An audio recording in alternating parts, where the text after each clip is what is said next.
Okay, this is the second part. Managing a training program. So kanina, yung ating first part was designing and planning, how to design, how to plan, and how to design a training program. So ang pinaka-main topic kanina ay how to do training needs assessment, how to write training design, and how to evaluate the actual, how to conduct a training, anong mga teaching strategies ang gagamitin, at how to evaluate a training program. Now, let's talk about managing a training program. So before the training, ito na yung days before the training, no? May ibig sabihin, tapos na yung training design mo, may funding na, may ito yung mga logistical requirements na kailangan para ma-implement yung big day, ma-achieve yung success ng big day ng training, the actual day of the training. So before the training, what do? You check the audiovisual aids. So you help the trainer or help the resource person make special points and enable the participants to grasp and retain the instructions, examples. You prepare handouts, you prepare videotapes, anong mga kailangan na audiovisual material para hindi na doon mapapractice sa actual training. No? Merong ibig sabihin na rehearse na ito, well-prepared and organized na ito. And then supplies and equipment. So anong mga supplies ang needed? Will you need manila paper, bond paper, writing materials, and so on and so forth. And then the physical facilities, saan siya gagawin? If it's a livelihood training or a skills training for livelihood enhancement, what materials should be prepared? If it's food processing, ano mga materials ang kailangan? Dapat ba bawat isa meron or one group per table? And then in a table, nandoon lahat ng needed materials and facilities. So you have to consider and be well prepared for the physical facilities, the method of instruction na gagamitin. Kung merong audiovisual presentation, tama ba? Check ba ang sound system? May microphone ba? May well-lit ba ang area or ang venue? Gaano kalayo ang participants from the stage and so on and so forth. Even the seating arrangement should be appropriate for the training.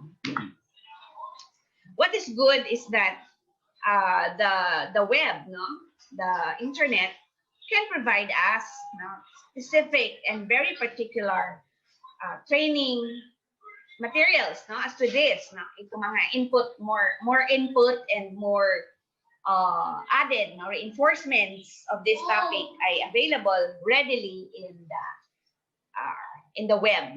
You can search for additional videos, paano gagawin ito, so that when you do and proceed with your practicum, guided and aided kayo anong gagawin. So huwag lang kayo magso-social media at magpo-post at magte-TikTok. You have to make use of these technologies para ma-enhance yung inyong kaalaman on training. And then, the training venue, you have to check. Okay? It should be the training venue away from the community. Halimbawa, should you go to a resort?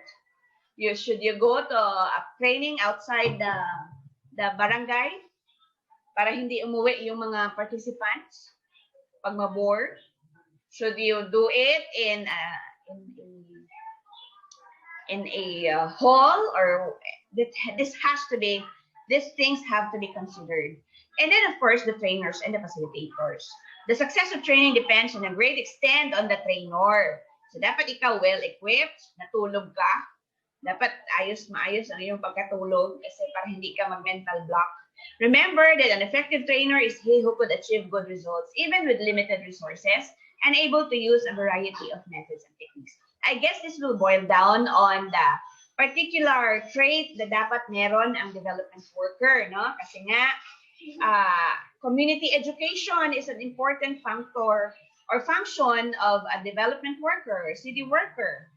Because we educate people talaga. When you do community organizing, you educate people. So very, very core ng ating work as a development worker is education. So dapat meron kang skills on how to relate with people. That's why you have Psych 54, no? Yung inyong social psychology. Para with this group of people, how to relate to them, how to relate to the youth, how to relate, dapat ano ka, ingenuous ka in many ways, at creative ka din, no? How to talk and deal with people. And then the training budget, okay? How much is the needed financial support for the training? Cost accounting is important. Ano pa? Communicating with the participants. Preferably, you do a letter. This is very formal. But in a community setting, ano na tayo ngayon, no? GC, group chat, or text messaging, or PM, private messaging using Facebook, or any matter for that matter. Pwede mong i-follow up, physical or personal follow-up. Especially when you do your practicum in your own barangay, in your own community lang naman, no? Okay, title, wrong spelling title. The nature of training, the objectives, and the date and the venue. I have a class, don't disturb. Like Ami man. Hoy Ami man.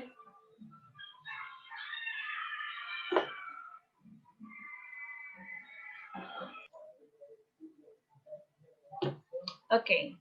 So, andito ang aking anak nagsamok-samok. So, okay, important yun, no? And then specify, important dito na part, specify what participants should bring.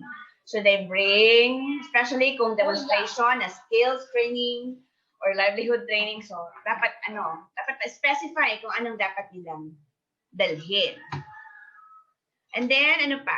General items of the budget. Ito yung mga kailangan na ilagay, no, sa budget. Budgetary requirements, personal services.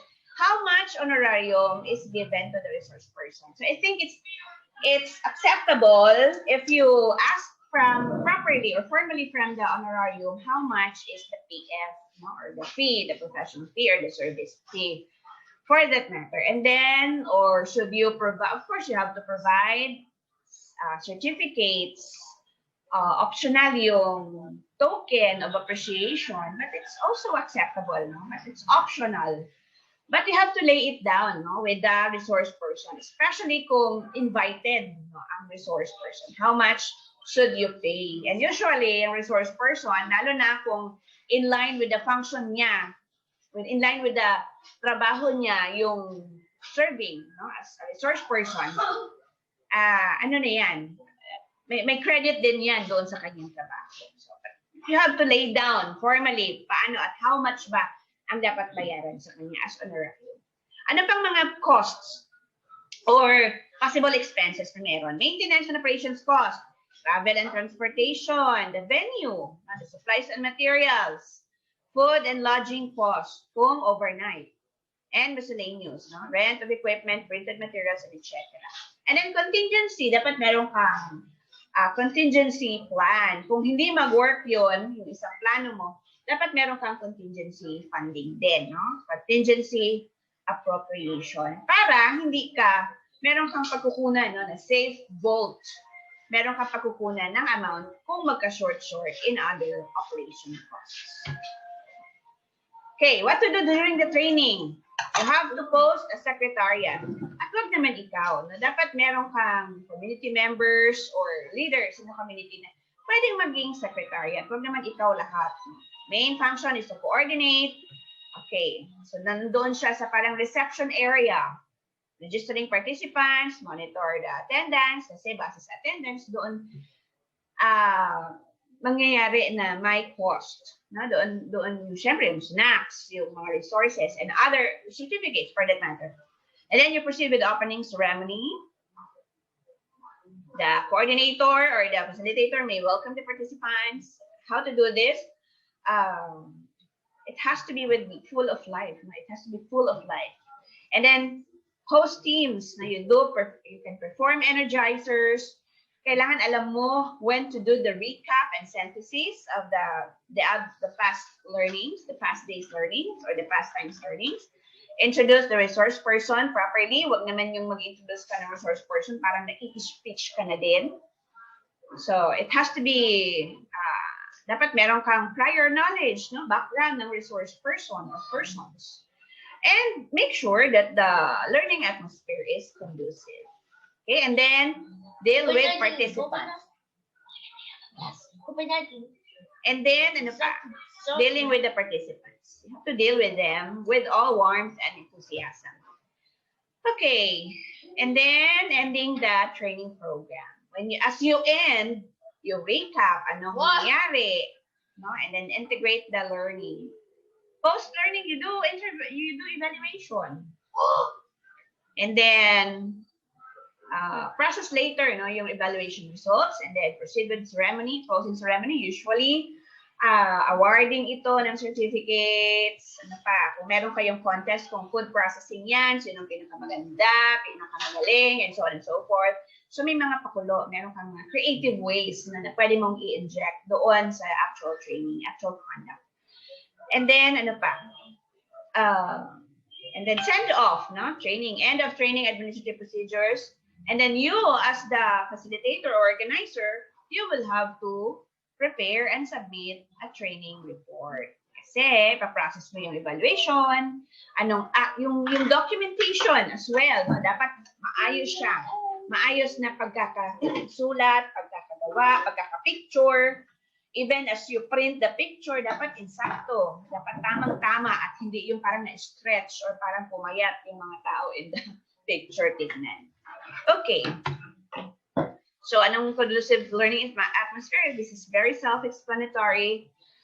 It affects the learning kasi, no? Ang atmosphere affects the learning. Physical atmosphere, dapat, well, ang sitting arrangement should be well thought of. Ang lighting system, ang ventilation, ang room temperature, the psychological environment as well.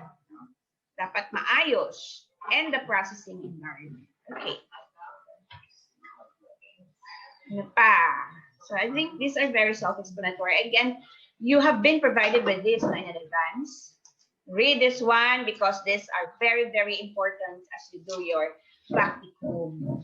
Especially that CD197C is community training. Okay. When to use teaching learning aids. So nandito siya. TLA ang tawag doon, ano? Okay, are my words and pictures easy and enough to understand? Is my information clear and simple? Kaya nga, ano ito? Core, sabi ko, core ng function ng CD worker ay education. At syempre, ang pinaka-core ng educative function natin ay yung ability to communicate both personal, on a person-to-person basis, and written communication. Kasi tayo ay magsusalita, mag-iisip, magsasalita, mag-iisip, magsusulat. Yun yung pinaka-main work natin, no, in community development. Pinaka-main skill. So kung ikaw ay hindi sanay na makipag-usap with people, you have to really brace yourself with so much talking and facilitation. So huwag kang mahihiya. You have to project yourself with authority kasi ikaw ang assumed to be skilled in training and dapat meron kang authority talaga to some degree, to some point. Okay? Even if the ones you deal with are double or triple your age. Masyadong matatanda, double or triple your age. But that's why important, no, yung sa development work, yung ability to relate to people. Kaya important yung ating core knowledge on social psychology. Okay, so ito yung mga guidelines. Please read on.